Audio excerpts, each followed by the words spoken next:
última siempre hay tiempo después, si algo falla eventualmente, para corregirlo y agregarle validación. Pero no lo agreguen porque sí, ay, no tengo que escribir clean code, código limpio, digamos, porque no. Sobre todo cuando son un solo desarrollador que se tiene que fumar todo el proyecto, cuiden su tiempo y cuiden estar tranquilos. Bueno, la idea para este video era ya arrancar la explicación de los middlewares de Node.js, de nuestro backend, pero la realidad es que los middlewares son funciones y ya venimos tocando el tema de funciones bastante seguido en el curso y ya llegó la hora de explicarlo porque es un tema hiper importante, de los más importantes en el lenguaje, y como íbamos a empezar a explicar más en profundidad qué hacía este middleware de Express Static para servir archivos estáticos, considero que ya llegó el momento de hablar de funciones y por eso, acuérdense que este es el index.js de nuestro backend y servíamos este index.js de nuestro frontend que llega al navegador, y en este index.js lo que hice fue poner determinado código que me va a ayudar a explicarles a ustedes el tema de las funciones, y en este archivo yo tengo un temario en el cual vamos a arrancar por la sintaxis y la definición de las funciones. Básicamente las funciones son un conjunto de una o más líneas de código que nosotros queremos reutilizar. Por ejemplo, un pedazo de lógica que sabemos que la tenemos que usar en diferentes lugares de nuestra aplicación. Bueno, lo mejor es ponerlas todas juntas dentro de una función y cuando queremos las utilizamos invocando o llamando a esa función. Y también, por ejemplo, nos sirve, acuérdense, en el servidor de Node que habíamos mostrado, que nosotros consumíamos el método createServer de la librería HTTP y nos pedía una función ¿para qué? Para que cuando llegase un evento request pudiese saber qué lógica queríamos ejecutar nosotros. Entonces nosotros ejecutábamos la lógica de cómo queríamos controlar nuestras peticiones y le decíamos, tomá, cuando eventualmente llegue una request, controlala con este request controller, que es una función, ¿sí? Entonces ahora veamos cuál es la sintaxis de una función y primero tenemos que usar la palabra reservada function, después definir el nombre de la función, después entre paréntesis definimos los parámetros que se le podrían pasar a esta función en el momento de llamarla, porque el día de mañana queremos ejecutar la lógica que está dentro de esta función suma y obviamente, por ejemplo, le vamos a tener que pasar dos números. A estos se les considera parámetros y al momento de invocar esa función, que ahora vamos a venir acá, cuando nosotros estamos haciendo suma y le estamos pasando, por ejemplo, en este caso, dos constantes, que son estas dos que tenemos acá, a estos se los considera argumentos. Cuando llamamos a la función y le pasamos información, ahí le estamos pasando argumentos que se corresponden con los parámetros, que los parámetros son los que están en la definición de la función. Es decir, cuando la definimos, justamente definimos qué parámetros se le podrían pasar a esa función. Y cuando la invocamos, la ejecutamos o la llamamos a la función, se le dice indistintamente de esas tres maneras cuando la utilizamos, le pasamos argumentos. Eso es una pavada, la verdad es que si no se lo acuerdan no me interesa, pero se los quería diferenciar. Y después en la definición, después de definir los parámetros que podría recibir esta función, abrimos y cerramos llaves y acá comienza el cuerpo de la función. Es decir, las sentencias de código que se van a ejecutar cuando se llame a esta función. Y fíjense que yo acá, para que entendamos, puse un console log donde se muestran el parámetro 1 y el parámetro 2 que recibimos, que los vamos a recibir cuando los llamemos pasando argumentos a esa función. Después definí una variable denominada total y le vamos a poner param1 más param2, una función súper sencilla. Y después viene una palabra reservada del lenguaje que es la palabra return, porque obviamente nosotros queremos, después de procesar todo lo que hayamos tenido que procesar dentro de la función, en algún momento, a veces, vamos a querer que esta función retorne algún valor. En este caso, el total de la suma de esos dos números. Entonces tenemos que poner return total, ¿sí? Entonces ahora veamos, acá les dejo un ejemplo, una aclaración de, por ejemplo, si no ponemos la palabra return, nuestra función, cuando la ejecutemos acá, por ejemplo, para sumar 10 y 127, si refrescamos el navegador, fíjense que el resultado de esa ejecución lo almacenamos en la constante result y cuando lo mostramos por consola, siempre tiene el valor onDefined, lo mismo que todas las llamadas que hacemos dentro del console table. ¿Por qué? Porque no tiene un return. En cambio, si de repente ponemos return total y refrescamos el navegador, el valor que almacenamos en esta variable y que mostramos en el console table tiene todos los valores retornados por nuestra función. Los dejo seguir con el video. Veamos un ejemplo. Yo acá hice un console.table para que vean cómo me va a aparecer en formato de tabla en el navegador. Fíjense que yo ahora tengo levantada la aplicación en el puerto 4000. Vamos a minimizar acá. Vamos a cerrar el explorador. Y fíjense que apenas se carga este archivo, estamos definiendo la función suma, almacenamos estos dos argumentos en estas constantes y acá yo primero les puse una diferenciación entre que una función podría recibir como argumentos constantes. Fíjense que acá almaceno valores en una constante y le estoy pasando una constante. Después le puedo pasar directamente valores, values, y le paso un 10 y un 20. O también le podría pasar expresiones. Le paso un 2 más 2 y un 5 por 8 y el resultado de esta expresión es lo que se le termina pasando como argumento a esta función. Acá es como si le pasásemos un 4 y acá es como si le pasásemos un 40. Entonces, si ahora nosotros refrescamos el navegador, fíjense lo que pasa. Primero se define la función y obviamente no pasa nada, se declaran estos argumentos y después se ejecuta esta primera llamada donde le pasamos el argumento 1 y el argumento 2 y se empieza a ejecutar esta función. La primera línea de código lo que hace es loguear por consola el parámetro 1 y el parámetro 2, que básicamente son el 3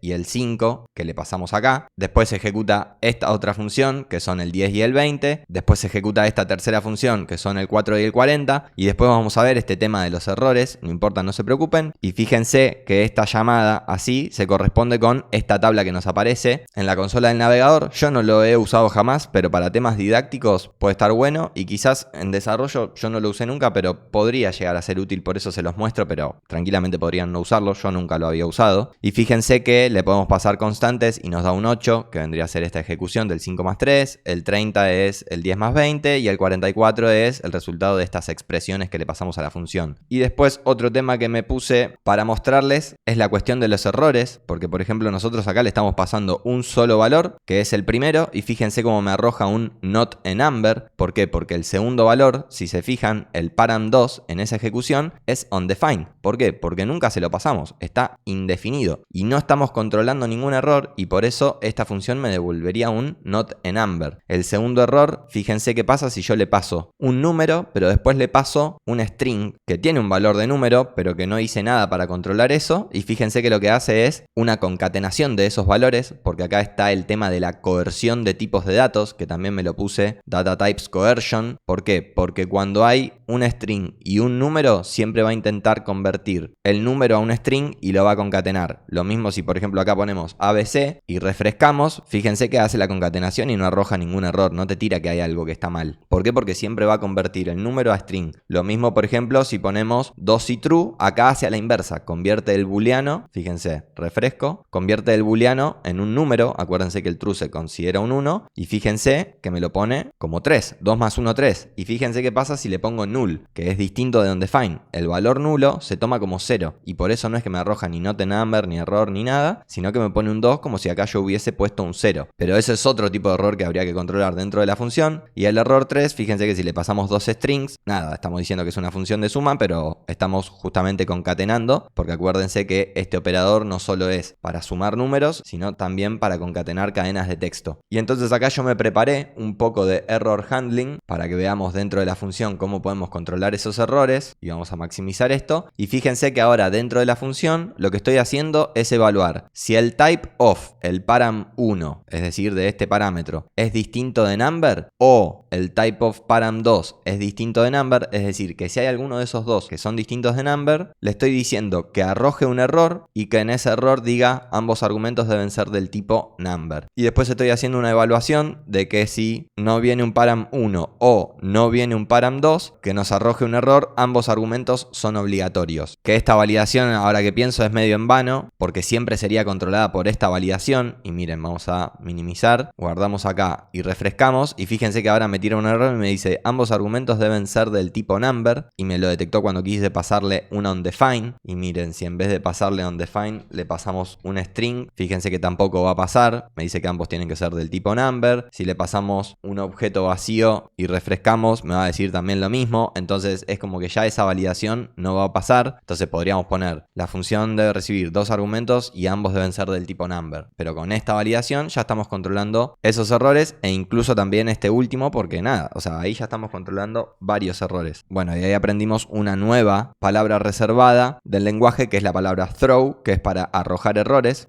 controlados por nosotros. No solo tienen que ser del sistema estos errores que vemos siempre horribles, sino que puede ser lógica que nosotros controlamos. Y fíjense que acá nosotros también podríamos poner type error, porque acá fíjense que el error decía uncocked error, error no controlado, digamos. Pero si nosotros arrojamos un type error y refrescamos, fíjense que ahora me dice uncocked type error. Entonces, si bien el mensaje es claro, para que sepan que se pueden poner, pero la realidad es que yo, por ejemplo, arrojar errores muy rara vez. La verdad que como nosotros siempre somos los que vamos a consumir nuestro propio código, tanto en el frontend como en el backend, es como que yo ya sé qué valores espera recibir la función, e igual no está de más hacer todos estos controles. Pero cuando estás desarrollando una aplicación gigante, la verdad es que te da muchísima paja, perdón las palabras, pero es así, escribir todas lógicas de validaciones, y eso es bastante tedioso porque hay veces que vos sabés que, no, pero si yo siempre le voy a pasar un número acá y un número acá, ¿por qué me voy a poner a escribir esta lógica? Pero cuando estamos haciendo peticiones a la base de datos y demás, eso a veces puede ser que algún dato venga vacío y vos no esperabas que esté vacío. Siempre convendría tener esto, pero si les da muchísima paja y ustedes saben que nunca va a recibir un valor de ese tipo, no se pongan a escribir código porque sí. De última, siempre hay tiempo después, si algo falla eventualmente, para corregirlo y agregarle validación. Pero no lo agreguen porque sí, por, ay, no tengo que escribir clean code, código limpio, digamos, porque no. Sobre todo cuando son un solo desarrollador que se tiene que fumar todo el proyecto, cuiden su tiempo y cuiden estar tranquilos. Así que bueno, le vamos a pasarle...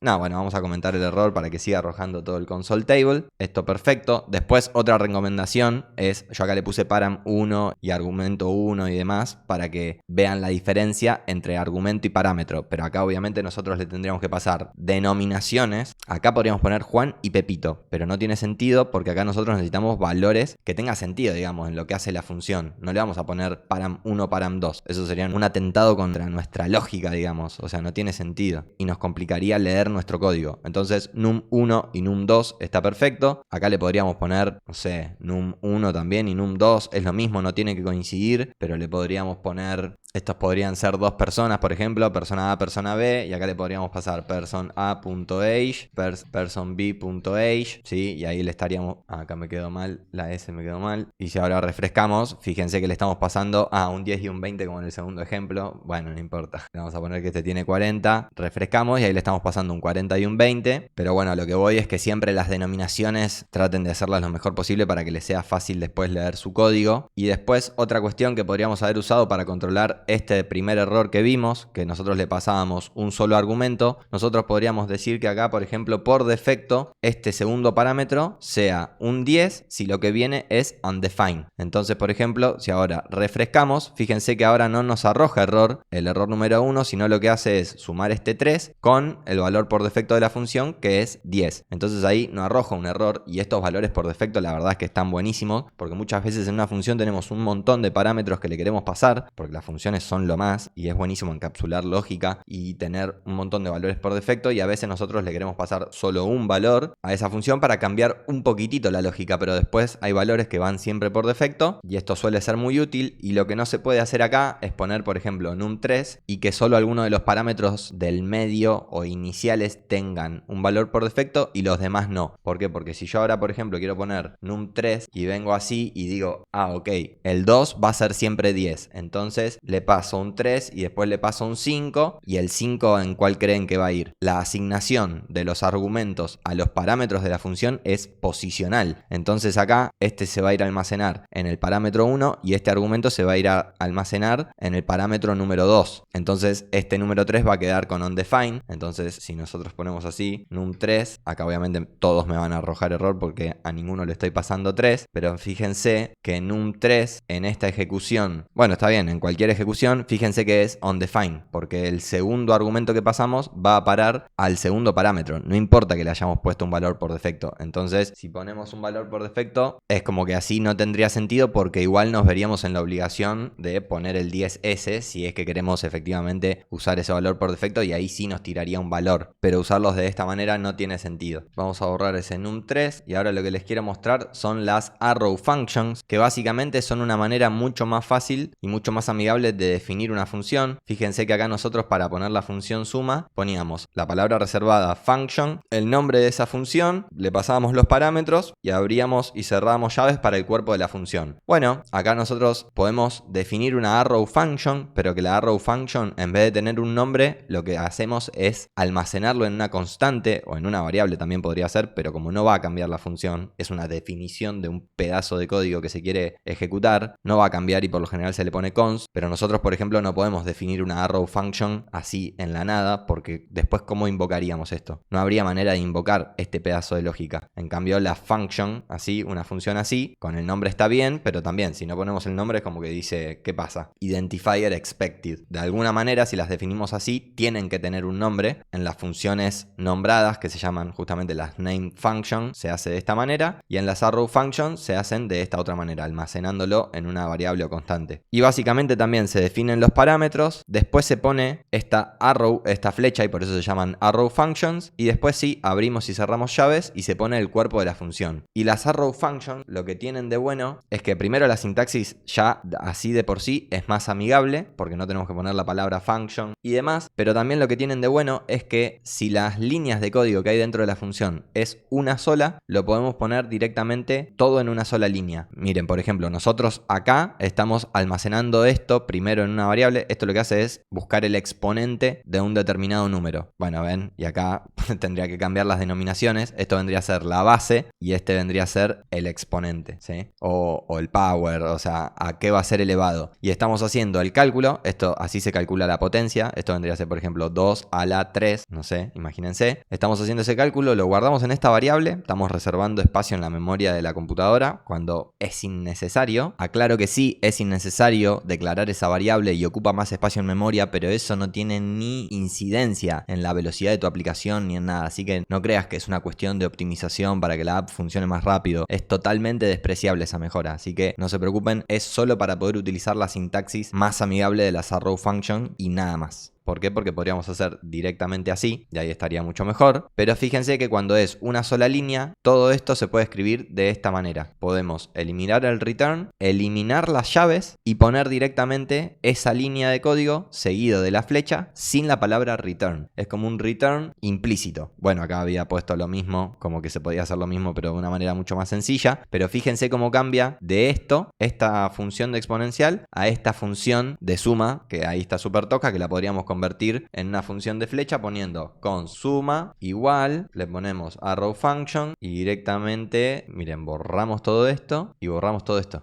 Miren cómo queda la función de suma de esta manera. ¿Se entiende? Es muchísimo más sencillo y todo esto seguiría funcionando. Fíjense que funciona perfectamente y miren todo el lugar que nos ahorra y cuán limpio que queda nuestro código. Por eso, por ejemplo, después también acá en nuestro servidor, si se acuerdan que utilizábamos una function, bueno, acá directamente yo prefiero hacer así y dejar la arrow function, que es mucho más amigable y sobre todo cuando tenemos que hacer ejecuciones de una sola línea, y ya vamos a ver más ejemplos, van a ver que nos lo vamos a topar constantemente. Y después lo que le quiero mostrar es el tema del objeto this, que muchos tienen problemas con esto, pero lo primero que les aclaro es que el objeto this no se usa jamás. O sea, es muy raro que lo tengas que usar, no te hagas lío con eso, pero bueno, miren, vamos a comentar el console table para que solo quede el tema del this, y acá me generé un objeto calculations que tiene dos propiedades. Uno es la función de la suma y otro es la función de exponencial. Pero esperen, porque justamente el objeto this lo que cambia es entre las name functions y las arrow functions. Entonces tengo que volver a convertir esto en una función suma, borramos esto, abrimos el cuerpo de la función y acá hacemos el return, ¿sí? Acá la función suma sigue funcionando perfectamente. Ahora no se ve porque borré el console table, pero bueno, acá tenemos, esta es una name function y esta es una arrow function. Y ahora lo que quiero que vean es a qué refiere el valor this dentro de una función. Vamos a poner console log this en una name function. Vamos a ponerle que esta es la name function, y vamos a ver a qué refiere en la arrow function, que acá sí tenemos que poner el console log. Como van a ser dos líneas, ya no podemos hacer esa sintaxis abreviada, sino que acá tenemos que hacer así y poner un return. Ahora es obligado. Esto así no se puede poner con las llaves porque estaríamos poniendo como nombre de la propiedad la palabra this, y la palabra this es reservada en el lenguaje, ¿se entiende? Entonces lo puedo poner así, directamente pasarle el valor de this, pero no que sea el nombre de una propiedad. Borramos esto, y fíjense ahora, vamos a llamar a esos dos métodos de este objeto calculations y le pasamos dos valores, 3 y 3, a la suma, y fíjense que al exponencial le paso uno solo. ¿Por qué? Porque el segundo parámetro lo tengo con un valor por defecto, entonces que por defecto hace el exponente a la 2, digamos, pero no importa igual porque ni siquiera lo estoy mostrando por consola. Lo único que quiero que vean es el objeto this dentro de cada una. Y si refrescamos, fíjense, Uy, esperen que acá me quedó. Acá es arrow. Arrow function. Refrescamos. Fíjense que en la name function el objeto this refiere al objeto que ejecutó la función, que vendría a ser el objeto calculations, que tiene dos propiedades. La propiedad exp y la propiedad suma, que vendrían a ser esas dos funciones. Y fíjense que acá ya se nota que esta es una función nombrada común y esto es una arrow function, ¿sí? Y fíjense que para la arrow function el objeto this está refiriendo al objeto window, al objeto global window. Y básicamente esa es la diferencia, que el objeto this en una name function refiere al objeto que está ejecutando esa función y en una arrow function, independientemente de dónde se esté ejecutando, siempre va a referir al objeto window. Va a referir al objeto window siempre y cuando estemos en el entorno del navegador. Si estuviésemos en el entorno de Node.js, referiría al objeto global de Node.js que se llama global. No tiene mucha utilidad en el día a día, no se preocupen, pero esa es la diferencia. Y fíjense que si acá yo ejecuto la función suma por mi cuenta fuera de un objeto y le paso 10 y 127 y vamos a comentar esos console log, ¿qué pasa? Ahí ya la función yo no la estoy llamando dentro de un objeto, sino que directamente la estoy invocando en la base de nuestro código. Entonces si ahora refrescamos, fíjense que ahora la name function ya no refiere a un objeto en particular, sino que refiere al objeto window. ¿Por qué? Porque se está ejecutando en la base del código, ya no dentro de este objeto calculations. Miren, ponemos así y refrescamos y fíjense que en la primera ocasión el this refiere a window y en la segunda refiere al objeto en el cual se estaba ejecutando, que es calculations. Y nada, básicamente esa es la diferencia. Bueno, acá otra aclaración importante, que el objeto this no lo vas a usar nunca salvo que estés utilizando la programación orientada a objetos, en donde vos tengas, por ejemplo, métodos dentro de un objeto, en donde acá, por ejemplo, tenemos el objeto calculations y tiene una property name con el valor calculations. Si nosotros utilizamos un método sayMyName que usa una función normal y queremos poner mi nombre es this.name, este objeto this sí referiría a este objeto, y si fuese una arrow function referiría al objeto window. Entonces acá, cuando ejecutamos estos dos métodos, fíjense que si venimos al navegador y refrescamos, me aparece mi nombre es calculations si llamamos a la name function, que acá vendría a ser anónima, pero vendría a ser la sintaxis típica de las funciones, y si usamos arrow function refiere al objeto global window, y window.name es un string vacío. Entonces en este caso, si nosotros usamos objetos y demás, quizás sí tiene sentido tener un poco más de idea sobre el objeto this, pero yo como hago programación funcional, esto jamás me pasa porque no tengo métodos adentro de objetos. Y por ejemplo, si yo acá definiese una variable global con la palabra reservada var, que es la que se usaba anteriormente y que se reemplazó por let y const, fíjense que esta palabra reservada agrega esta variable al objeto global window. Entonces si ahora nosotros refrescamos, fíjense que ahora, como el this en la arrow function refiere a window, está leyendo esta property name y me muestra Martín. Si ponemos window.name, nos aparece así. Pero si ahora ponemos let name y refrescamos, fíjense que me sigue quedando guardada esa variable porque ya la definimos y demás. Pero por ejemplo, si yo pongo que en vez de name sea last name, por ejemplo, para que no quede guardada, y le pongo Gesualdo y acá le pongo this.lastName, van a ver que esa variable let no la agrega a window, y fíjense que refrescamos y ahora me dice que directamente onDefine, porque window.lastName directamente ni existe. Y si le ponemos var y refrescamos, fíjense que ahora sí me dice Gesualdo, ¿sí? Es una pavada, es para que lo entiendan, pero los que desarrollen con programación funcional es muy probable que no necesiten casi nunca tener ideas sobre algo del objeto this, pero que si desarrollás bajo el paradigma de la programación orientada a objetos, podría ser más común que lo utilizases, porque en el tema de las clases y demás, sí es bastante más común lidiar con ese objeto. Así que nada, los dejo seguir con diferencia. Y nos quedan ver dos conceptos súper sencillos, que es el de Anonymous Functions, que básicamente es usar estas funciones, tanto la sintaxis común de una función como la sintaxis de arrow function, pero de una manera anónima, que por ejemplo, si nosotros venimos acá al servidor, estamos viendo una función anónima, porque fíjense que esta arrow function, que se ejecuta cuando nuestra aplicación se pone a escuchar en un determinado puerto, no tiene un nombre, porque es arrow function, ni tampoco la estamos almacenando en una variable. Entonces no está relacionada ni al nombre de una variable en la cual la estamos almacenando, ni tampoco tiene un nombre en sí misma. O también podríamos haber hecho function, y acá sí podemos no ponerle un nombre. ¿Por qué? Porque el nombre que va a tener esta función es el nombre que le haya definido el desarrollador de esta librería Express en el método listen, porque acá nosotros lo que estamos pasando son argumentos. Este es el primer argumento y este es el segundo argumento de la función listen, que vendría a ser un método. Pero nada, eso para que sepan a qué se le llaman las anonymous function, que son funciones anónimas. Y después el tema del hoisting, que es que básicamente todas las funciones funciones definidas de esta manera, de la manera nombrada, son afectadas por el concepto de hoisting, que básicamente es que nosotros podemos definir esta función abajo de todo y van a ser interpretadas primero, por más que el código se ejecute desde arriba hacia abajo, todas las funciones que estén definidas de esta manera van a ser leídas primero, por más que estén en cualquier parte del código. Y si se fijan, yo ya guardé los cambios, refresco, fíjense que sigue ejecutándose esta línea de código suma, por más que esto no está definido antes, pero como está el concepto de hoisting, esto se interpreta por más que esté en cualquier parte del código y se puede ejecutar. La verdad es que no me copa en absoluto que sea así, no es que alguna vez me valide esto, alguna vez sí me valide esto y dejé un par de funciones abajo de todo porque me parecía más cómodo en un componente de React que ya veremos, pero fíjense que si es una arrow function y yo trato de ejecutarla me dice no, cannot access suma before initialization, me está tirando el error en la línea 10 cuando la quiero ejecutar y me dice che pará, pero si vos no definiste, no inicializaste la función suma. ¿Por qué? Porque las arrow function no tienen el tema del hoisting. Pero bueno, nada, eso es todo lo que necesitaban saber de funciones. Fue una clase bastante completa, por más que hay cosas como por ejemplo el this y el hoisting que no lo van a necesitar jamás, pero hice esta clase bastante completa porque las funciones son muy comunes, las vemos todo el tiempo y tiene que quedar bastante claro, y sobre todo este tema de los errores de las distintas cosas que podemos pasarle a una función con los tipos de datos, las conversiones, el error handling y todo eso también es importante. Así que nada, quería que quedase una clase bien completa de este tema porque lo considero súper importante y mencionar estas cosas tampoco me parecía mal, pero ni se preocupen porque jamás las van a utilizar. Y en el próximo video ya arrancamos a ver el tema de los middlewares, que ahora sí ya estamos preparados porque ya conocemos a fondo el tema de funciones. Les mando un abrazo muy grande y nos vemos en el próximo video. Chau chau.